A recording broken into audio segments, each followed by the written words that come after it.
Mesmerizing wedding collection. Tejaswini by Chungat Jewelry. Edassery jewellery Kalady. ഏറ്റവും കുറഞ്ഞ പണിക്കൂലിയിൽ ലൈറ്റ് വെയ്റ്റ് 916 സ്വർണ്ണാഭരണങ്ങൾ ലഭിക്കുന്ന കാലടിയിലെ ജനപ്രിയ jewellery Edassery jewellery Kalady. Angamaly Angadikkadavu signal ജംഗ്ഷനിലെ ട്രാഫിക് പരിഷ്കാരത്തിനെതിരെ വ്യാപാരികളുടെ പ്രതിഷേധം.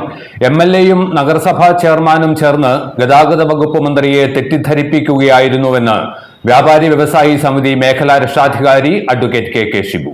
ദേശീയപാതയിൽ അങ്കമാലി അങ്ങാടിക്കടവ് സിഗ്നൽ ജംഗ്ഷനിലെ ഗതാഗത പരിഷ്കാരമാണ് വലിയ പ്രതിഷേധത്തിന് ഇടയാക്കിയിരിക്കുന്നത്.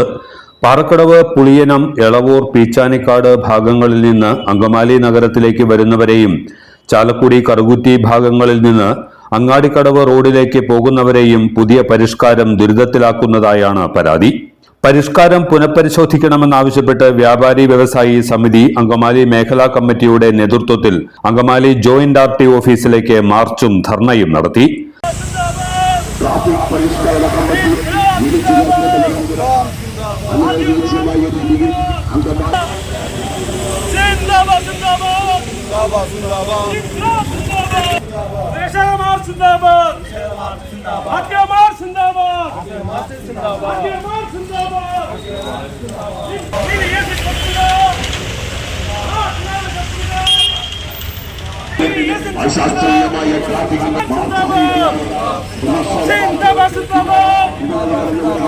അങ്ങാടിക്കടവ് സിഗ്നൽ ജംഗ്ഷനിൽ നിന്ന് മാർച്ച് ആരംഭിച്ചു. ദേശീയപാത, old market road, TB junction വഴി മിനി സിവിൽ സ്റ്റേഷന് മുൻപിലെ RT ഓഫീസിന് മുൻപിൽ മാർച്ച് സമാപിച്ചു. തുടർന്ന് നടന്ന ധർണ സമിതി മേഖലാ രക്ഷാധികാരി അഡ്വക്കേറ്റ് KK ഷിബു ഉദ്ഘാടനം ചെയ്തു. ഗതാഗത പ്രശ്നം നേരിട്ടറിയാൻ അങ്കമാലിയിലെത്തിയ വകുപ്പ് മന്ത്രിയെ MLA-യും നഗരസഭാ ചെയർമാനും അടങ്ങിയവർ ചേർന്ന് തെറ്റിദ്ധരിപ്പിക്കുകയായിരുന്നുവെന്ന് അഡ്വക്കേറ്റ് KK ഷിബു പറഞ്ഞു. അങ്ങനെ രാഷ്ട്രീയ പാർട്ടികൾ യോഗം ചേർന്നില്ല. രണ്ട് വ്യാപാര സംഘടനകളുണ്ട്. ഒന്ന് വ്യാപാരി വ്യവസായി സമിതിയും മറ്റൊന്ന് വ്യാപാരി വ്യവസായി ഏകോപന സമിതിയും. അവരുടെ യോഗം ആദ്യം ചേർത്തില്ല. തദ്ദേശ ഭരണ സ്ഥാപനങ്ങളിലേക്ക് ഇപ്പോൾ പ്രതിപക്ഷ നേതാവ് ശ്രീ TV ഏലിയാസിനോട് അദ്ദേഹം സംസാരിക്കാൻ പറയും. ആ തദ്ദേശ ഭരണ സ്ഥാപനങ്ങളിലേക്ക്, പ്രാദേശിക ഗവൺമെന്റുകളിലേക്ക് മുനിസിപ്പാലിറ്റി യോഗം ചേർന്ന് അവിടെ ഈ വിഷയം ചർച്ച ചെയ്തിട്ടുണ്ട്. ഇവിടെ സംഭവിച്ചത്, ഈ സംസ്ഥാനത്തെ ഗതാഗത വകുപ്പ് മന്ത്രി ഒരു വെളിപാട് പോലെ ഒരു സുപ്രഭാതത്തിൽ അംഗമായി വരുന്നു. MLA-യാണ് അദ്ദേഹത്തെ വിളിച്ചു കൊണ്ടുവന്നത്. അപ്പൊ MLA-യും ഈ ഗതാഗത വകുപ്പ് മന്ത്രിയും നഗരസഭാ ചെയർമാനും കൂടി ഇത് ഒരു സുപ്രഭാതത്തിൽ അങ്കമാലി വരുന്ന ഗതാഗത വകുപ്പ് മന്ത്രിയെ കൊണ്ട് പറയുന്നതോടെ ഗതാഗതം കുരുക്കാട് ഗതാഗത പരിഹാരം കാണും. കേട്ട പാതി കേൾക്കാതെ പാതി MLA പറഞ്ഞതും ചെയർമാൻ പറഞ്ഞതല്ല കേട്ട പാതി മന്ത്രി എന്ത് ചെയ്ത് പ്രഖ്യാപനം നടത്തി. എന്താ പ്രഖ്യാപനം? അങ്ങാടിക്കടവ് പ്രദേശത്ത് നിന്ന്, അതായത് പാറക്കടവ്, വട്ടപ്പറമ്പ്, കോടിശ്ശേരി, പിന്നെ അങ്ങോട്ടേക്ക് പോണത് മാളടക്കമുള്ള പ്രദേശത്തിന് പോകാനുള്ള വഴിയാണ് ഈ അങ്ങാടിക്കടവ് റോഡ് എന്ന് പറയുന്നത്. ആ റോഡിൽ നിന്ന് വരുന്ന ആളുകൾ, വാഹനങ്ങൾ അങ്കമാലി പട്ടണത്തിലേക്ക് പ്രവേശിക്കണമെന്നുണ്ടെങ്കിൽ എന്ത് വേണം?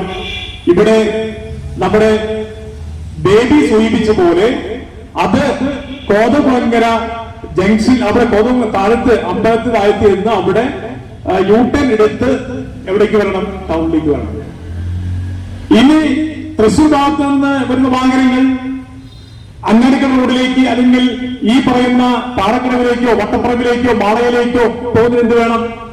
ആ വാഹനങ്ങൾ ഇവിടെ ടൗണിൽ വന്ന് പിന്നെ അവിടെ റൗണ്ട് വളഞ്ഞ് പോയി തിരിച്ചു പോകണം.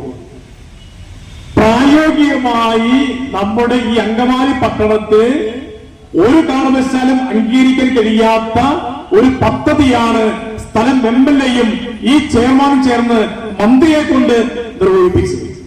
അതല്ലേ യാഥാർത്ഥ്യം? അല്ലെന്ന് എന്നെ ശ്രമിക്കുന്ന ബന്ധപ്പെട്ടപ്പോ മുനിസിപ്പൽ കൗൺസിലേഴ്സിന്റെ ദേശീയ ദേവസ്യ ടൗണിലെ കൗൺസിലറാണ്. അവരോട് ചൂട് പറയട്ടെ. അവർ ഈ പറയുന്ന ചെയർമാനെ പോലെ MLA പോലെ തന്നെ 10,000-4,000 ആളുകളുടെ ജനപ്രതിയല്ലവര്. ഒരു വാക്ക് ആ കൗൺസിലർ പറയുന്നില്ല, ഈ ചെയർമാൻ പറയുന്നില്ല, MLA പറയുന്നില്ല. അപ്പൊ മന്ത്രിയെ കൊണ്ടുവന്ന് ധിക്കാരപരമായി ദാഷ്ട്യമായി എല്ലാം തന്നെ നിലപാട് സ്വീകരിച്ചുകൊണ്ടാണ് ഈ തീരുമാനമെടുത്തത്. കച്ചവടക്കാരെ സംബന്ധിച്ചോ, ഇപ്പൊ ജെറി അടക്കമുള്ള അവിടെയുള്ള കച്ചവടക്കാരെ നല്ലൊരു ശതമാനം ആളുകൾ അവിടെ പുതിയ ന്യൂ മാർക്കറ്റാണ്. ആ മാർക്കറ്റിലേക്ക് ഈ പറയുന്ന പ്രദേശങ്ങളിൽ വരുന്ന ആളുകൾക്ക് എങ്ങനെ എത്തിച്ചേരാൻ പറ്റും? അവർ 2-3 കിലോമീറ്റർ ടൗൺ ചുറ്റുവളഞ്ഞ് ആരെങ്കിലും മാർക്കറ്റിൽ പോവോ? സാമാന്യ യുക്തിക്ക് നിരക്കുന്നതാണോ തീരുമാനിച്ചത്? അല്ലല്ലോ. അതുകൊണ്ട് സാമാന്യ യുക്തിക്ക് നിരക്കുന്നതല്ല ഈ ചെയർമാനും അങ്കമാലി മുനിസിപ്പൽ ചെയർമാനും MLA കൂടി മന്ത്രിയെ കൂടി തീരുമാനിപ്പിച്ച് അങ്ങനെ തീരുമാനിപ്പിക്കാമോ? പാടില്ലെന്നാണ് ഞങ്ങളുടെ വ്യാപാര വ്യവസായ സമിതിയുടെ സുവിക്തമായ നിലപാട്. സമിതി മേഖലാ കൺവീനർ MJ ബേബി അധ്യക്ഷനായിരുന്നു. നാം സാധാരണഗതിയിൽ ഒരു പരിഷ്കാരം നടക്കുമ്പോൾ അത് നിലവിലുള്ള സംവിധാനത്തിൽ നിന്ന് ജനങ്ങൾക്ക് കുറെ കൂടി മെച്ചപ്പെട്ട സൗകര്യം ഒരുക്കുന്നതായിരിക്കണം. എന്നാൽ അങ്കമാലി അങ്ങാടിക്കടവ് ജംഗ്ഷനിൽ നടത്തിയിട്ടുള്ള ഈ പരിഷ്കാരം അവിടെയുള്ള കച്ചവടക്കാരെയും സാധാരണക്കാരായ ജനങ്ങളെയും വളരെ ദുരിതത്തിലാക്കുന്ന ഒരു തുക്കളത്തിന്റെ പരിഷ്കാരമാണെന്ന് നമുക്ക് എല്ലാവർക്കും അറിയാം. അതിനകത്ത് 1-2 കാര്യങ്ങൾ മാത്രം ഞാൻ ഈ അവസരത്തിൽ ചൂണ്ടിക്കാണിക്കാൻ ഉദ്ദേശിക്കുകയാണ്. സ്വാഭാവികമായിട്ടും അങ്കമാലി മാർക്കറ്റിലേക്ക് തൃശ്ശൂർ ഭാഗത്തു നിന്നാണ് വലിയ വണ്ടികൾ പച്ചക്കറിയും അതുപോലെ പലവ്യഞ്ജന സാധനങ്ങളുമായിട്ട് മറ്റും വരുന്നത്. ആ വണ്ടികൾ അങ്ങാടിക്കടവ് ജംഗ്ഷനിൽ വലത്തോട്ട് തിരിഞ്ഞ് നമ്മുടെ മാർക്കറ്റിലേക്ക് ഏകദേശം 2 മിനിറ്റ് കൊണ്ട് പ്രവേശിക്കാൻ നിലവിലെ സാഹചര്യത്തിൽ സാധിക്കുമ്പോൾ ഇപ്പോൾ അത് ടൗണിൽ ചെന്ന് അവിടെ നിന്ന് തിരിഞ്ഞ് വേണം മാർക്കറ്റിലേക്ക് പോകുവാൻ. സ്വാഭാവികമായിട്ട് നമുക്കറിയാം വലിയ ട്രക്കുകളെല്ലാം തന്നെ അങ്കമാലി ടൗണിലെ ചുരുങ്ങിയ ഒരു റോഡിന്റെ വിസ്താരത്തിനകത്ത് തിരിയുക അത്ര പ്രായോഗികമല്ല. തൊട്ടപ്പുറത്ത് നമ്മൾ എനേറ്റിംഗ് കഴിഞ്ഞിട്ട് തൊട്ടടുത്ത ജംഗ്ഷനിൽ പോയി തിരിഞ്ഞു വരാമെന്ന് കരുതിയാലും അതും അത്രയ്ക്ക് എളുപ്പമുള്ള കാര്യമല്ല. അങ്ങനെ അത്ര ദൂരം ഈ വലിയ വണ്ടികൾ സഞ്ചരിച്ച് തിരിഞ്ഞു വരുമ്പോഴേക്കും ആ വണ്ടിയുടെ പുറകിലുള്ള വണ്ടികളും ഓപ്പോസിറ്റ് ഡയറക്ഷനിൽ നിന്ന് ആളുകളിൽ നിന്ന് വരുന്ന വണ്ടികളെല്ലാം തന്നെ ഒരു ട്രാഫിക് ജാം സൃഷ്ടിക്കും എന്നുള്ളതാണ് ഈ പരിഷ്കാരത്തിന്റെ ഒരു വലിയ ഒരു അപാകത. നഗരസഭ standing committee chairman TY Elias, കൌൺസിലർമാരായ ഗ്രേസി ദേവസി, PN ജോഷി, കാലടി ഗ്രാമപഞ്ചായത്ത് അംഗം PB സജീവ്, സജി വർഗീസ്, യോഹന്നാൻ V കൂരൻ, ജെറി പൗലോസ് തുടങ്ങിയവർ പ്രസംഗിച്ചു. അങ്കമാലിയിലെ ജനങ്ങളെ ആകെ ബാധിക്കുന്ന അതീവ ഗുരുതരമായ ഒരു പ്രശ്നം എന്നുള്ള നിലയിൽ ഈ പ്രശ്നത്തിന്റെ ഗൗരവം ബന്ധപ്പെട്ട ഉദ്യോഗസ്ഥന്മാർ കണ്ട് അറിഞ്ഞ് ഈ പരിഷ്കാരത്തിൽ നിന്നും തെറ്റായ ഈ പരിഷ്കാരത്തിൽ നിന്നും പിന്മാറണമെന്നാണ് ഈ സമരത്തെ അഭിവാദ്യങ്ങളോട് സംസാരിക്കാനുള്ളത്.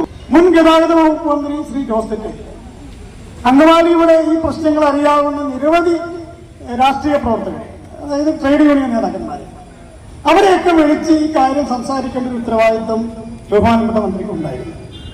അവിടെ ഒരു പോരായ്മ, അപ്പോൾ നമ്മുടെ മന്ത്രിയൊക്കെയാണ്, എങ്കിലും ഒരു പോരായ്മ അവിടെ സംഭവിച്ചു. ഇവിടെ എല്ലാ കാര്യങ്ങളും ഉദ്യോഗസ്ഥന്മാരെ ഏൽപ്പിക്കുന്നു. ഇവിടെ ബഹുമാനപ്പെട്ട MLA ശ്രീ റോജി M. ജോൺ മന്ത്രിയോടൊപ്പം ഉണ്ടായതാണ്.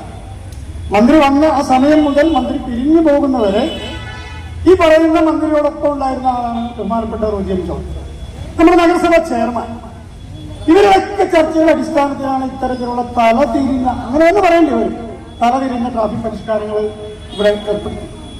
ഒരു പരിഷ്കരണം നടപ്പാക്കുമ്പോൾ തീർച്ചയായും ബന്ധപ്പെട്ട ആളുകൾ, വ്യാപാരികൾ, പൊതുരംഗത്ത് പ്രവർത്തിക്കുന്നവർ, ഓട്ടോറിക്ഷ ഓടിക്കുന്നവർ, മറ്റു ടാക്സി വാഹനങ്ങൾ ഓടിക്കുന്നവർ, ഇവരുടെ എല്ലാം അഭിപ്രായങ്ങൾ കണക്കിലെടുത്തുകൊണ്ട് മാത്രമേ നിലവിലുള്ള ഒരു പരിഷ്കരണത്തിന് തുടക്കം കുറിക്കാവൂ എന്നുള്ള ഒരു സാമാന്യ നീതി ഇവിടെ ലംഘിക്കപ്പെട്ടിരിക്കുകയാണ്.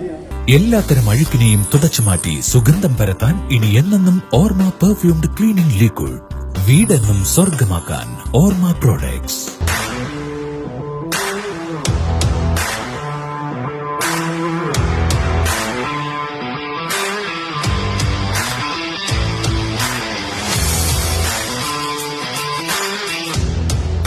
ഗുണനിലവാരമുള്ള പാദരക്ഷകളുടെയും ബാഗുകളുടെയും വിപുലമായ ശേഖരവുമായി എന്നും നിങ്ങളോടൊപ്പം Shoecraft footwears and bags, old market road, Angamaly. ഇതെല്ലാം എന്റെ കല്യാണത്തിന് വാങ്ങിയതാ. വാവ്, ഇതെവിടുന്നാ? നമ്മുടെ MV ചാക്കോ ജ്വല്ലറിന്ന്. 70 വർഷത്തെ പാരമ്പര്യല്ലേ. MV Chacko jewellers, Angamaly.